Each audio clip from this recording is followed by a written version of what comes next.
गेलियो पीछा पुरले ने इच्छा तोरा बाबू से बच गेलियो गे तोरा पायल के चक्कर में हम साइकिल बेच देलियो गे तोरा झुमका के चक्कर में हम साइकिल बेच देलियो गे गेलियो पीछा पुरले ने इच्छा तोरा बाबू से बच गेलियो पीछा पुरले ने इच्छा तोरा बाबू से बच गेलियो गे तोरा पायल के चक्कर में हम साइकिल बेच देलियो गे तोरा लठिया के चक्कर में हम साइकिल बेच देलियो मां गायत्री रिकॉर्डिंग स्टूडियो।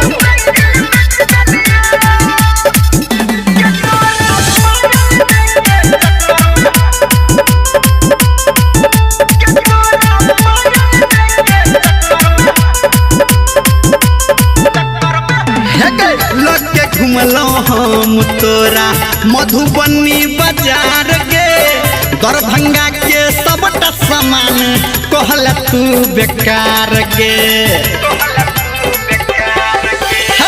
लोग घुमलो तोरा हम मधुबनी बाजार गे दरभंगा के सब सामान कोही देला बेकार गे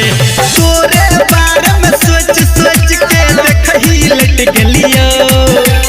तोरे बारे में सोच सोच के देखही लट गेलियो गे तोरा पायल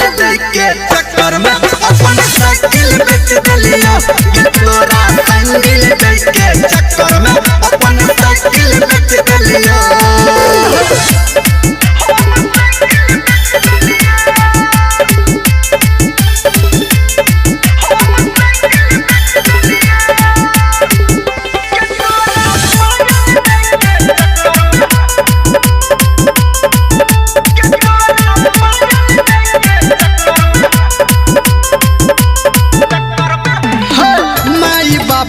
छेले हमर साइकिल निशानी के आधा पैसा देने छेले हमर बुढ़िया नानी के सब बिका देली तू माई बाबू के छेले हमर साइकिल निशानी के